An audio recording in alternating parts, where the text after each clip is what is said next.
আসসালামু আলাইকুম রহমতুল্লাহি বারাকাতু। আপনাদের কি আইডিয়া আমি জানি না। বেগুন দেখে আজকে আজকে যেটা করব সেটা হলো টার্কিশ বাবা গনুশ। খুব ইজি একটা রেসিপি। এবং এখন আমি বেগুনটা ঢুকাবো ওভেনে। তো আমি 400-এ ঢুকাচ্ছি বেকে। তো কীভাবে এটা করতে হয়, প্রসেসটা খুব সিম্পল। প্রথমে আগে তেল দিয়ে পুরোটা একটুখানি র্যাপ করে নেবেন।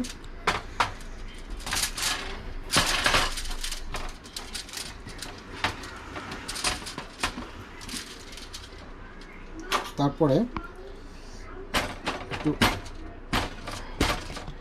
কাঁটা চামচ দিয়ে একটুখানি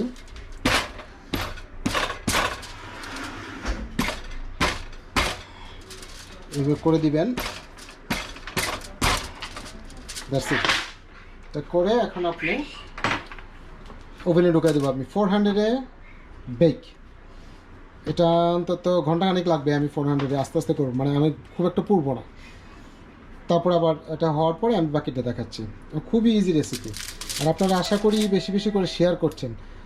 শেয়ার এবং সাবস্ক্রাইব করবেন আপনারা দয়া করে, যাতে রেসিপিগুলি সবাই দেখতে পারে। তো ঠিক আছে, তাহলে আমি এখন ওভেনে ঢুকিয়ে দিচ্ছি। তো ওভেনে ঢুকছে। বিসমিল্লাহ। অলরাইট, ফিরে আসে 1 ঘন্টা পরে। তো আমার বেগুন হয়ে গেছে। দেখেন, আমি প্রেস করে দেখেন, এটা গরম, প্রচণ্ড গরম। তো ঠান্ডা হওয়ার জন্য একটু রাখতে হবে, তো যাতে করে আপনার হাতে না নরম হয়ে গেছে একদম। আপনারা এটা চোলাও করতে পারেন, সময় নেবে একটু বেশি।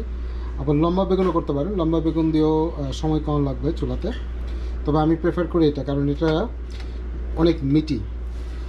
তো চামড়া খোলার পরে যদিও কম হয়ে যায়, যার জন্য আমি 2টা দিছি। তো ঠিক আছে, আবার ফিরে আসতেছি। তো যা হোক, আমি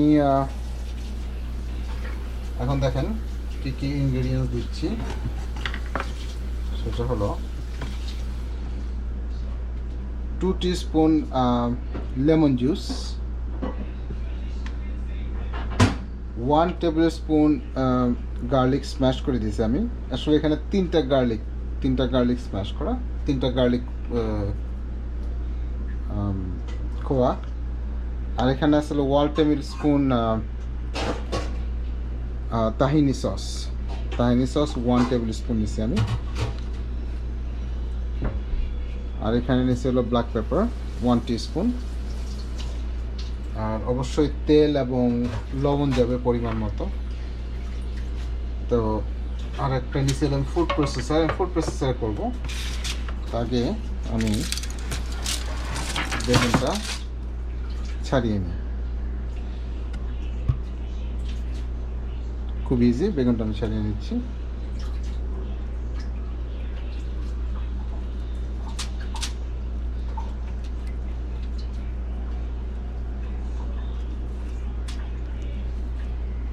বেগুনটা ঠান্ডা করে নিয়েছি, যাতে আসলে এটা কোল্ড খায়, ঠান্ডাই খায়, সেই জন্য বেগুনটা ঠান্ডাই করে নিয়েছি।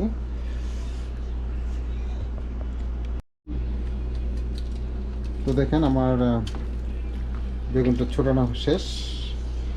আমি দিয়ে দিচ্ছি ফুড প্রসেসরে।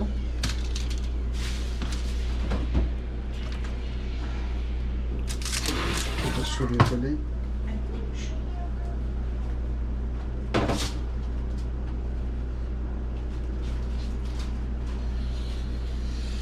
ওকে, তারপর দিয়ে দিলাম হলো পরিমাণ মতো 1/2 টিস্পুন। আসলে আমি ব্ল্যাক পেপার দিচ্ছি, খুব বেশি দিন নেই। গার্লিক দিয়ে দিলাম পুরোটা garlic. Lemon juice, of course. তাহিনি sauce,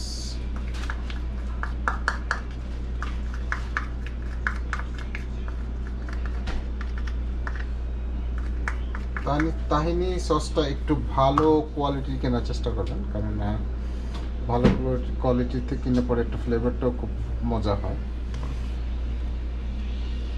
লবণ দিতে হবে।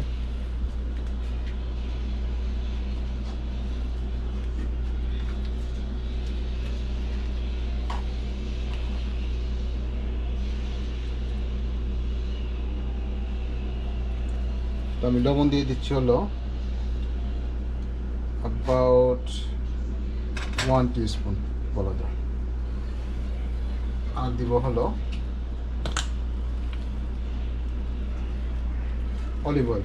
অলিভ অয়েল কত 1 2 3 4 5 টিস্পুন দিলাম।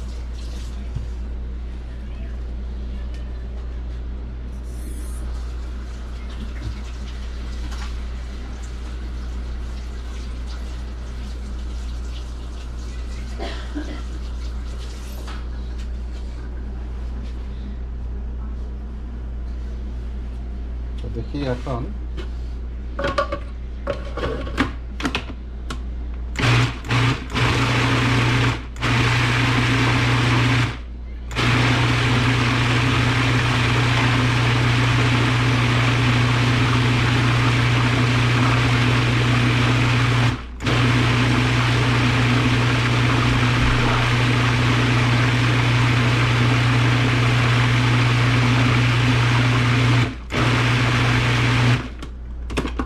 দেখি খেয়ে দেখি এখন কিরকম হলো।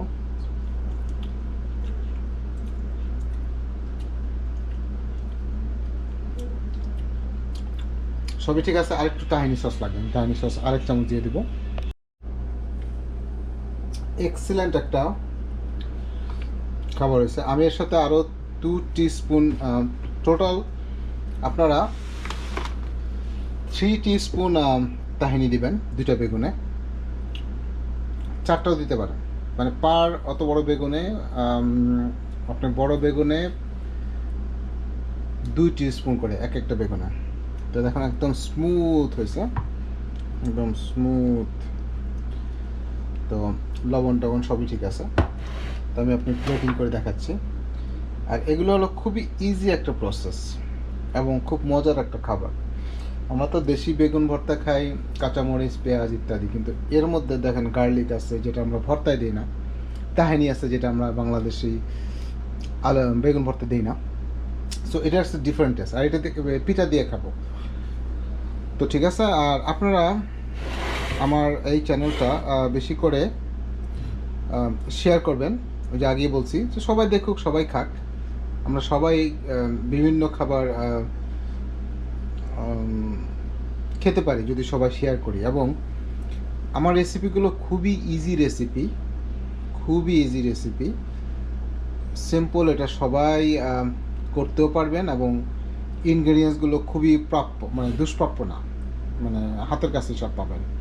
তো ঠিক আছে, আমি প্লেটিং করে দেখাচ্ছি আপনাদেরকে এখন। তো দেখেন আমার হয়ে গেল বাবা গানুশ। সো খুবই সিম্পল রেসিপি।